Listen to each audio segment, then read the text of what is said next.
Here we are on race day in San Diego, just 1 week removed from Eli Tomac's emphatic return to the top step of the podium in Anaheim. That opening round delivered no shortage of storylines, and as the series rolls into Snapdragon Stadium for round 2, the narrative continues to build. From Jorge Prado's impressive podium debut with Redbull KTM, to Chase Sexton's uneven night, to several injury-related developments, there is plenty to unpack heading into tonight's racing. As always, it's important not to overreact to Anaheim 1. The season opener has a long history of producing unpredictable results, shuffled finishing orders, and performances that don't always reflect how the championship will unfold over the long haul. Several riders left Anaheim frustrated, but history suggests that names like Sexton and Cooper Webb won't be spending much time outside the top 5 as the season progresses. On the injury front, the biggest headline is Malcolm Stewart's return to action. After being landed on by Justin Barcia during the opening lap of the 450SX main event last weekend, Stewart suffered a dislocated shoulder. Despite the severity of the incident, he has been cleared to race tonight, a remarkable turnaround considering how uncertain his status looked just days ago. On the flip side, Garrett Marchbanks will miss San Diego after sustaining an injury during practice earlier this week, forcing him to sit out round 2. The San Diego track itself is fairly straightforward by Supercross standards. Riders launch off a long start straight into a tight 180-degree right-hander, which immediately funnels the field into a short rhythm section before looping back into a lengthy rhythm lane that runs nearly the full length of the stadium floor. From there, the layout features a few additional short rhythms, an over-under bridge, and a whoop section that feeds directly into a small tabletop. There's nothing overly exotic or extreme in the design, but that doesn't mean it will be easy. Early in the day, the dirt was wet, heavy, and extremely sticky, the kind that clings to boots and bikes alike. That condition won't last, however, and the track is expected to break down significantly as the day wears on. Qualifying Session 1.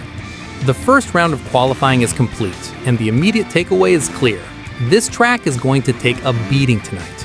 Lap times hovering in the mid-55-second range mean a high lap count throughout the day, which will accelerate deterioration. When the 250SX riders hit the track, Chance Hymas was quick out of the gate, but it didn't take long for Hayden Deegan to assert himself. Deegan jumped to the top with a 54.343, then improved again to a 54.011. Late in the session, Levi Kitchen found another level and slipped into the top spot with a 53.647. Afterward, Kitchen noted that his focus for the second session would be finding alternate lines, anticipating significant track breakdown later in the night. One of the most interesting technical sections was the whoops leading into a tabletop, followed by 5 small singles. Most riders attacked them like mini whoops, blitzing straight through. Max Voland, however, took a different approach, wheel tapping through the section in a controlled wheelie that looked both creative and efficient. Deegan showcased his own unique style here as well, neither wheel tapping nor blitzing, but preloading and launching his bike cleanly over the entire set.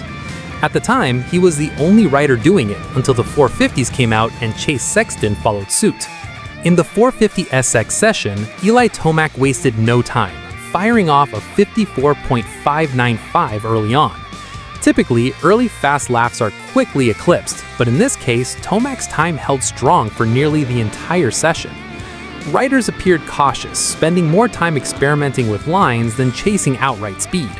Then, on his final lap, Malcolm Stewart delivered one of the most impressive moments of the day, ripping a 53.869 to bump Tomac from the top spot.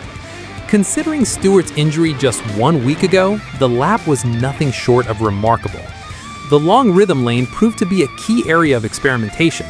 The most common combination was 3-3-3-2-2, but some riders tried a 3-3-3-3-1, while others jumped onto the opening table rather than tripling in. At this stage, it wasn't clear which option would ultimately prove fastest, and teams were clearly planning to study image overlay data before Session 2. Qualifying Session 2. The second qualifying session saw the pace escalate dramatically. Michael Mosiman came out aggressively and briefly topped the charts with a 54.775, but Ryder DiFrancesco answered almost immediately with a 53.353. From there, it turned into a rapid-fire exchange between DeFrancesco, Kitchen, and Deegan. Kitchen posted a 53.335. DeFrancesco countered with a 53.327, and then Kitchen raised the bar again with a 52.979. Deegan was right in the mix the entire time, repeatedly logging blistering laps that just missed the top spot. Finally, on his 10th lap, he put everything together and claimed P1 with a 52.927, barely edging Kitchen. The margins between the top three were razor thin, underscoring just how competitive the 250 SX field is shaping up to be. The 450 SX second session was extended by 3 minutes to compensate for timing and scoring issues earlier in the day. Early on, Ken Roczen and Justin Cooper dipped into the 52-second range, setting a strong benchmark.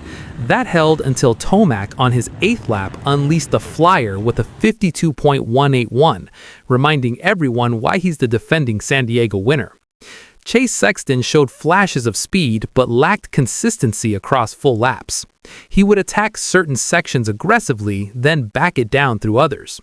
His session took a turn when another rider re-entered the track from the mechanics area directly in his path.